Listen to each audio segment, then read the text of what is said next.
Not Your Mama's Feminism, The Policy and Practice, Survivor Voices carefully curated. Survivors are everywhere in anti-trafficking rhetoric. They are quoted in reports, paraded at conferences, featured in congressional testimony, glossy publications, and donor-facing videos, and routinely invoked to end debate. Survivors say has become a moral trump card used to justify policy, sanctify enforcement, and shut down dissent. But not all survivor voices are welcome. What passes for survivor-centered is often survivorship under strict conditions, filtered through institutional comfort, political safety, and funder expectations. The survivors who get the mic. Only certain survivor stories are elevated. Those that align with criminalization are framed as representative, while those that validate arrest-based interventions are treated as proof that the system works. Pain is selectively amplified when it reinforces a preferred conclusion. These survivors are not lying, but their stories are being used. Their trauma is positioned as evidence rather than testimony, and their lived experience is flattened into a policy endorsement they may not fully control. Once elevated, these narratives become shields. Questioning the policy becomes questioning the survivor, and debate ends before it begins. The survivors who get silenced. Survivors who question policing, criticize raids, or name harm caused by enforcement are quietly sidelined. They are told they are not ready, too political, or confused by trauma. Sex workers, many of whom are survivors precisely because of their work, are dismissed outright as too complicated, too threatening, or too disruptive to the narrative. Survivorship becomes conditional. You can speak, but only if you say the right thing, the right kind of survivor. Modern feminist and anti-trafficking spaces have developed an unspoken litmus test for survivorship. The right survivor story follows a familiar arc: coercion, rescue, gratitude, compliance, redemption through services, and alignment with law enforcement. These narratives are treated as credible, authoritative, and universally representative. Survivors who deviate from this script quickly learn the cost of honesty. Those who say arrest harmed them are told they are not ready. Those who oppose policing are accused of internalized trauma or false consciousness. Those who maintain agency, relationships, or economic strategy, especially sex workers, are deemed unreliable narrators of their own lives. Listening becomes conditional. Truth becomes negotiable. When feminism picks stories that conflate sex work and trafficking, this curation has consequences. When feminist spaces elevate survivor narratives that blur or erase the distinction between consensual sex work and sex trafficking, policy is built on a false premise that all sex work is exploitation and all exploitation looks the same. Stories are shaped to fit that conclusion. Arrests are retroactively labeled as trafficking. Consent is dismissed as impossible. Survival strategies are rewritten as coercion because the framing is more fundable, more shocking, and more politically useful. When these narratives collapse under scrutiny, and many do, corrections are quiet. Timelines do not add up. Court records contradict testimony. Investigative reporting reveals consensual sex work repackaged as rescue. By then, the damage is done. The laws remain, the funding flows, police powers expand. The worst case outcome is not merely flawed policy, but systemic harm. Treating all sex work as trafficking widens enforcement, increases raids, loosens definitions, and turns anyone selling sex into a presumed victim or a presumptive criminal, often both. Actual trafficking survivors are swept into this dragnet, misidentified, arrested, detained, deported, or returned to unsafe conditions because systems trained to see prostitution cannot accurately identify coercion. Resources are diverted from long-term support to spectacle, stings, and statistics. At the same time, credibility erodes. When high-profile trafficking stories are later shown to be overstated or false, skepticism hardens. Survivors facing extreme violence are doubted. Reports are questioned. Help is delayed or denied. The very people these policies claim to protect become harder to protect in the first place. Meanwhile, sex workers and survivors who raised concerns early, who said this isn't trafficking or this framing will hurt people, remain excluded for being divisive, even as the systems built on conflation continue to grow unchecked. Conflating sex work with trafficking does not strengthen survivor protection.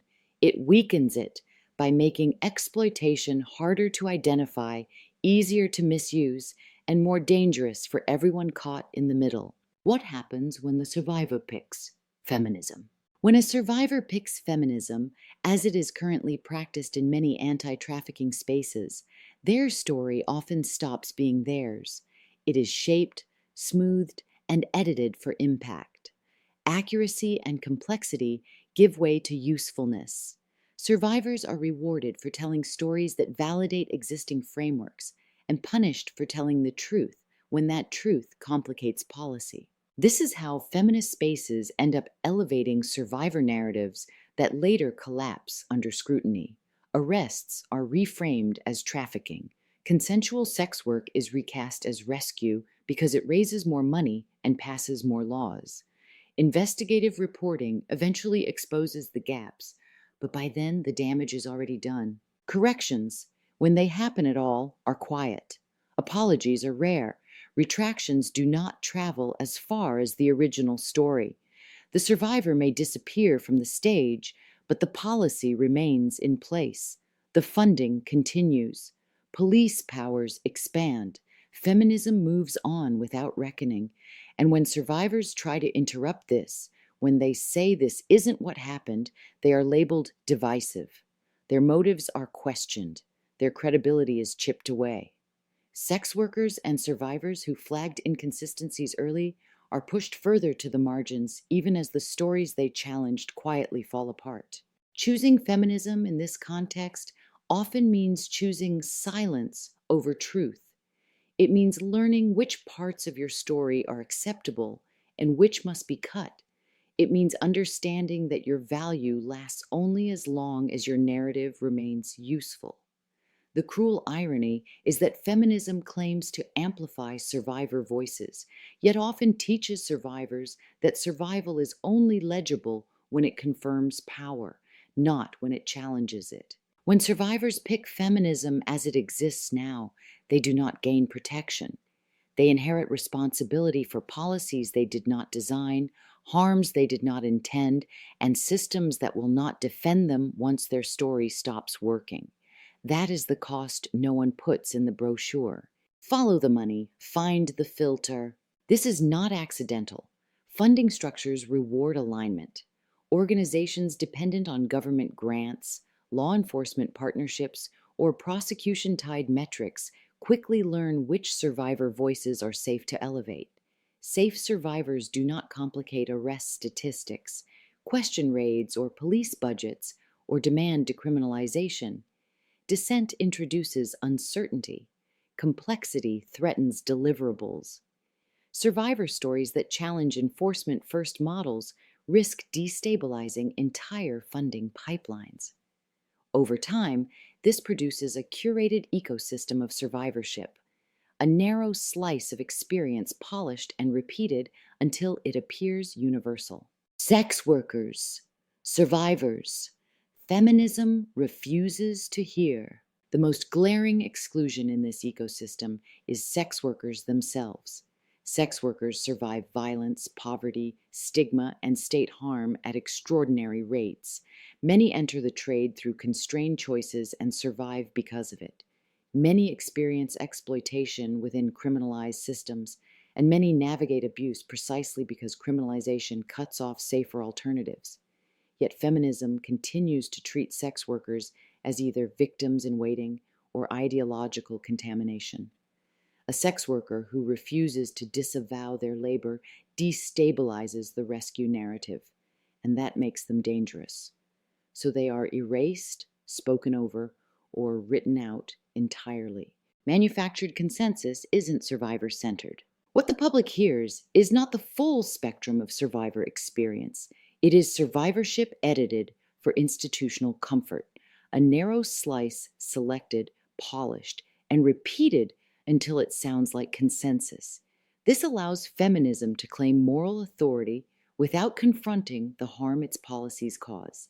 It allows organizations to say they are survivor-centered while ignoring survivors who challenge arrest, incarceration, and surveillance. That is not survivor-led. It is survivor-approved on carefully controlled terms. To the survivors who know, this is where the real reckoning lives. Some survivors know the harm. You have seen raids fail. You have watched arrests destroy lives. You know the data does not match the rhetoric. You know sex workers are telling the truth. And still, some lend their voices to systems that punish, cage, and control. Maybe because it feels safer. Maybe because dissent costs too much. Maybe because the platform is hard to walk away from. But lending your story to policies you know cause harm does not make those policies safer. It makes them harder to dismantle. This invitation to enlightenment has no expiration date, but the people actively being harmed are calling for your attention. Survivor leadership is not proximity to power. It is an act of accountability to the truth, even when it costs you something. Feminism does not need more curated stories. It needs courage, and it needs survivors willing to stop protecting systems that have already failed us. This is where we turn the page. Next, we're launching a new series, The Pink Patriarchy, The Softer Side of Power, a deep dive into how control survives by putting on a kinder face. We'll be examining the systems that trade overt punishment for care, swap handcuffs for clipboards, and rebrand coercion as compassion. This series will trace how feminism, nonprofits, and institutions reproduce the very hierarchies they claim to dismantle, just with better language, better lighting, and better PR. If Not Your Mama's feminism asked hard questions about who gets heard, the pink patriarchy will ask the harder ones. Who still holds the power when everything is supposed to look progressive? Stay with us. We're just getting started.